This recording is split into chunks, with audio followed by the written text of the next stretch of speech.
Ooh, what a hullapalooza this is going to be. Been away for a little while, and I've kind of just got a load of... I really haven't got that many, considering I think I wrote maybe 3 things down this whole time I've been away. Today is the first day of my 5-HTP test. Boy, I don't know if I'm feeling anything. Kind of felt not great yesterday at some point, but I hadn't been on trying, and that was on nothing. I'd taken a abstinence from all the things. Can't remember what. It actually comes up. One of the things I was thinking about yesterday that kind of sent me down it's just a kind of negative thought path, if that makes any sense. But I'm just not feeling that way at the moment. Whether the 5-HTP's had enough time to kick in, and maybe it's quite likely that I'm experiencing some nice placebo effects, which I welcome. I welcome the placebos. If it's all placebo, it doesn't matter. Yeah, because you're trying to rectify subjective experience. So the subjective experience is if it's the means to the same end. Fuck it. Right. What was this one? Okay.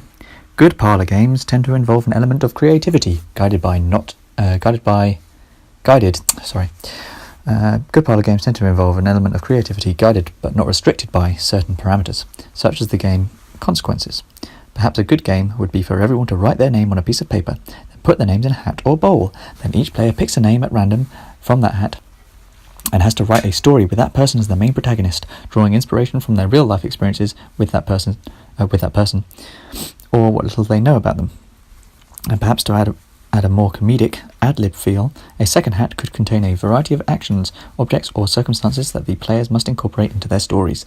In fact, once the story has been written, they can be passed on, and only then must the next player find a way to work the ad-lib topics into the original work. To aid the process, the format might be something like title, epilogue, or origin, etc. Oh, okay. Or perhaps... Oh, I see. Anyway, the format would be like you come up with it. I don't know. Never mind. Then maybe one of the hats gives you a title, and then you have to...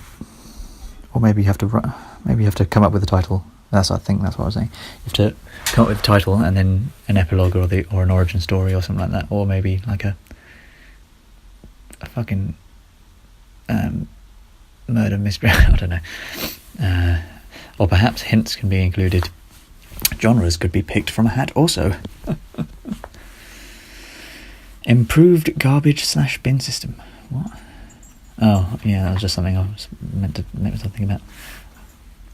Some things I've been thinking about recently is if you were to invent something, a good kind of thing to invent is something like the dishwasher. I respect the dishwasher as an invention. I think it's one of my favourites. Just because it's such a... I don't know, it's kind of epitomises what I think an invention is. Well, it doesn't really epitomise it, but I think it's a good example of what inventions can do.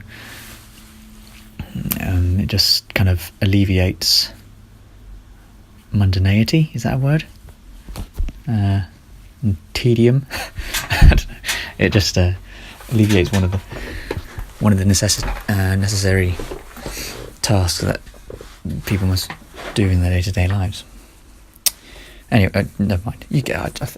And I don't think we've got a waste system. Well, a garbage/bin system that is as effective. And I think it would be pretty easy to make one. Maybe. I don't know. I don't fucking know. All right. Someone else can do it. I'm sure there are probably loads of people doing it, but it's either too expensive to change to it, or not a good enough improvement on what already exists. But maybe just a bin that fucking sorts stuff or something. Obviously, the bigger problem is the big problem, which is the fact that so much waste goes to landfill, and we're not really doing anything with it. Some places burn it and shit. I don't know. Batteries that work by sending electrons from one end to the other, and then reverse their charge, and can be used to send them back the other way. Yeah, I don't think This is bullshit, don't worry. Imagining electricity flow to be like water. What if we create mini electrical whirlpools which interact with one another like cogs? So cogs would have just been a better way to describe it. So that many small whirlpools, or cogs, with one spinning clockwise, making the next spin anti-clockwise, and the next clockwise again, and so on, ultimately leading to a net flow of electricity in one direction. However, when the final cog/whirlpool is turned in its reverse direction, the flow of electricity will be reversed. Edison's DC current flowed like a continuous stream. Tesla's alternating current acts like a wave generator. Except, of course, it doesn't. What they have in common is the transfer of electrical charge by what can be practically realised as kinetic movement of electrons. Not even sure. And just fucking forget about this. Well, no. AC is pretty. I think it's pretty much probably up there. I don't think I'm going to be able to. I don't think I'm going to be able to improve on it, but I doubt many people are going to be able to come up with a better way of doing it. Machine which infuses food and drinks with flavours to make even bad meals taste great. What a great idea! Jesus Christ! I had this idea of like a coffee machine, but for all food. So, well, not quite like a coffee machine. A coffee machine food would be put in a food pod and it would make a meal for you, which is quite a nice little idea for like a sci-fi novel or something. But the actual idea I had is you could just make crappy food, the cheapest food possible, and then put it under some kind of dome thing, and it would be and then it would spray whatever flavours. Never fucking mind. Perhaps a better description of what I'm talking about with my bastardised form of the word meme would be content-independent thought mechanisms. Or perhaps, just listen to Richard Dawkins. But anyway. What of our subconscious is conscious without us knowing about it? Yeah, that was just it's basically, people have done that before. The whole right brain, left brain, people who have the connection severed. And their right brain, I think, is the one that tends to be silent, because the left brain... So it still seemingly makes conscious behaviours, the decisions and things. And it's like having a separate consciousness, and maybe our subconscious, it isn't actually subconscious, but I think there's probably some kind of logical fallacy there. Okay, Twigs, shut the fuck up. Twiggy. Thank you. I wonder just how much... Twigs. Shut up. Shh. I wonder just how much people like the Buddhists who believe that... Shush, Twiggy. I'm just going to talk through it. I wonder just how much people like the Buddhists who believe... Fuck's sake, Twigs. Come on. Out, please. Out. Jesus Christ.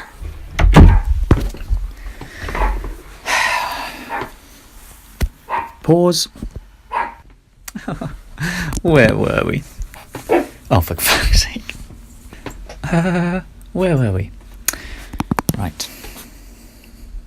I wonder just how much people like the Buddhists who believe they have lost their ego and attachment to the generic ideas of life, especially those of having children and a family, I wonder how much they ever actually achieve this. For even they do not detach themselves from their teachings. Really, our ideas and our memes are just as much, if not more so. What the fuck? Really, our ideas and our memes are just as much, if not more so, because once we create them, they are ours and only ours. Unlike our children, are just as much us as children. Never mind. If not more so, because once we create them, they are ours and only ours. Ours and only ours. Unlike our children, which are shaped by everyone and everything they encounter, a part of us... Oh, for fuck's sake, Jesus Christ, Ollie, way to construct a sentence. They are just as much a part of us as anything else. There we go. And yeah, there is no us, whatever. But if there is anything that could be said to be us, it is the ever-unfolding timeline of our thoughts and experiences. I guess that's kind of... I know the only thing that's real is now, and all that power of now, Eckhart Tolle, fuck off. But really, if there is an identity which it means to be you, it is whatever has formed you into being, whatever you are in that moment, okay? And that is dependent upon your past experiences and whatnot. Maybe publishing truly anonymously is the answer to avoiding that whole ego thing. This is just nonsense, but something I'm sure that we're all just tetrahedrons floating through time. People will love, like Jim Carrey. When people ask, how can you get something from nothing with regards to the universe? What? Oh yeah. What if the very nothingness of our universe in its entirety is just the momentary existence of a single binary unit in a vast megaverse of information? The existence of a universe being a 1 and the non-existence being a 0. We could only exist for a fraction of a second in the relative time of the megaverse. Of course, this is less me actually thinking about how things are, because there's just literally no way of ever being able to gain evidence for it, really. Well, no, literally no. We have no evidence, and we're not likely to ever see the evidence, certainly in my lifetime. Oh, well, or evidence to the contrary, anyway. Evidence for or against it. It's just so detached from anything we were able to observe. But it's something that people might put in a sci-fi novel or something. Jesus Christ almighty. After listening to Jordan Peterson's appearance alongside Brett Weinstein on the Joe Rogan podcast, at one point, Peterson states that he doesn't believe Islam captures the hero archetype accurately, or something. Okay. Yeah, he probably didn't. I don't think he said. He said something like, the words I remember him saying is, "I'm just not sure Islam does that," or something like that. No, I'm not sure all the religions do that equally, or something like that. And then he said, I'm not sure Islam does. And I think what he was talking about at the time, it would be better if I just listened to it. I think what he was talking about was how they, create a kind of model hero. And he thinks Christianity does, obviously, with Jesus. But anyway. But this observation highlights the point that the atheists have been making for ages. Would a Muslim have the same opinion about that, or would they be likely to believe that Muhammad is a more accurate representation of the hero archetype than Jesus is, and that to be like him is more ideal and better for society? So his idea of his belief that Islam doesn't accurately represent a good hero, I guess. I don't know. He's kind of using his idea of what a hero is, or what a hero should be, to justify the fact that Christianity has encapsulated it well. But then he's kind of drawing from Christianity what that ideal hero would be anyway. So it's kind of self-fulfilling, not prophecy, but self-fulfilling. Jesus Christ, we're really struggling through this one, aren't we? Oh yeah, Vitamin B6 basically did nothing on its own. I think I only tried it for like 1 day or 2 days, so obviously it wasn't enough, but I wasn't that bothered about it because certainly didn't notice anything special. But I'll still do something, not something. Start a yes, well. Yeah, well, that was an idea, but no. I wonder to what degree our thoughts determine your mood, and how much influence your mood has on your thoughts. Vice versa, obviously. My assumption is that they both depend on the other in some sort of feedback loop, and I imagine this is the foundation of cognitive behavioural therapy. So yeah, basically, if you change what you think about, can you change the way you feel? And if you change the way you feel, does it change what you think about? I argue, yeah, almost definitely yes. And I think you can change either one, and it will change the other. Take part in the collective pursuit of maximising positive conscious experiences for all creatures. Previously been done under the guise of humanism, but this isn't as all-encompassing as it could be. Offer whatever you can to the cause. So yeah, this is kind of stemming from my idea that humans are an inherently... Well, no, okay. I think there is something in human nature which rewards the subjective experiencer who is at war. So I think that's why war is so... what's the word? Draws people in, or it's so enticing. Obviously, it's not in the sense that, but even things like pacifism, I would argue, are a war against non-pacifism.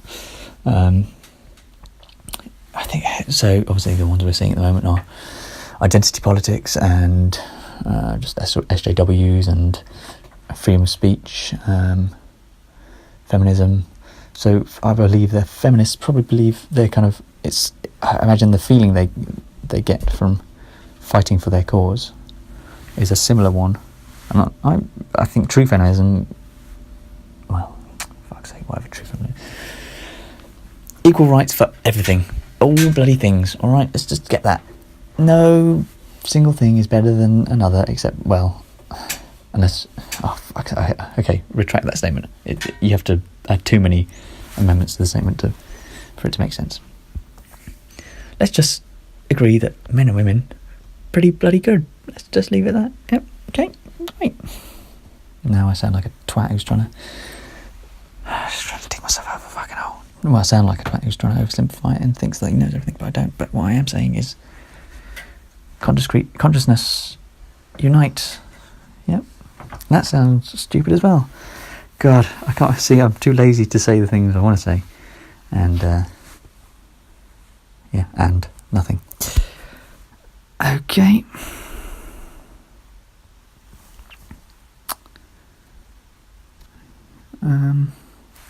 This was the one that came out just not long ago. Confidence, I say a couple of days ago. Confidence isn't something available to all, and this was because when you think people often tell you just be confident, and confidence in both sexes is attractive to the opposite sex. Anyway, confidence isn't something available to all. Confidence requires intelligence and is simply the understanding of one's own knowledge. Well, no, that's not true. I'll elaborate on that later. To feign confidence in spite of ignorance is arrogance, and will be perceived as such. So yeah, your people are always told to be confident in themselves, but what it really means, I think, well, I'm going to be slap up against a big old language barrier of my own creation here. Many people did, I think, obviously, again, this is just the language barrier thing I'm talking about, but people have different ideas of what they mean by confidence. So when people are telling other people to just be confident, what they're really saying is just to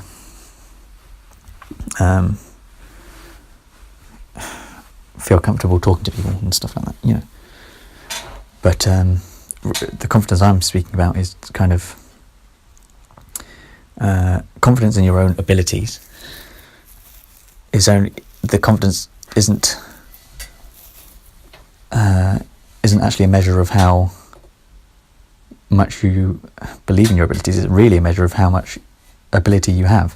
So if someone's confident in their mathematics, for someone to be a confident mathematician, they have to know a fair amount about maths. I think people are trying to say that you can be considered confident if you're just sure of what your knowledge, what your understanding of maths is. So even if you knew literally nothing, so you didn't even know what numbers were, you didn't know what 1 + 1 was, or anything like that, you could still be said to be confident if you were certain of your standing in that field. But I don't think that's real. I don't think that's what actually transpires as confidence, or what gets perceived or felt as confidence.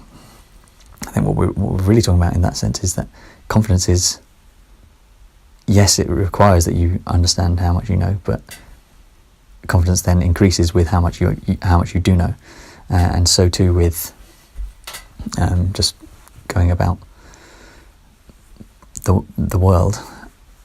A genius is has more capacity for confidence, I guess, than a stupid person. I thought I was going to put this out better than I am. So people think, what's it? Okay. People are often told to be confident in their sex lives as well. But what if, this is going to sound an awful lot like I have a micro penis, but what if someone had a micro penis? Yes, again, this comes back to, you could be confident in that you kind of you don't become all shy and never you try to engage in the same activities and behave in the same way as if you had a large penis, but then that becomes a kind of arrogance rather than confidence, because you're almost I haven't really thought this through enough to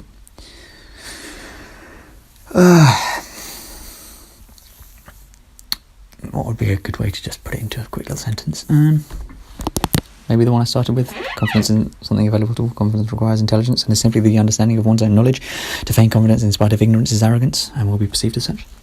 Maybe that's how... lots of unces there. Okay.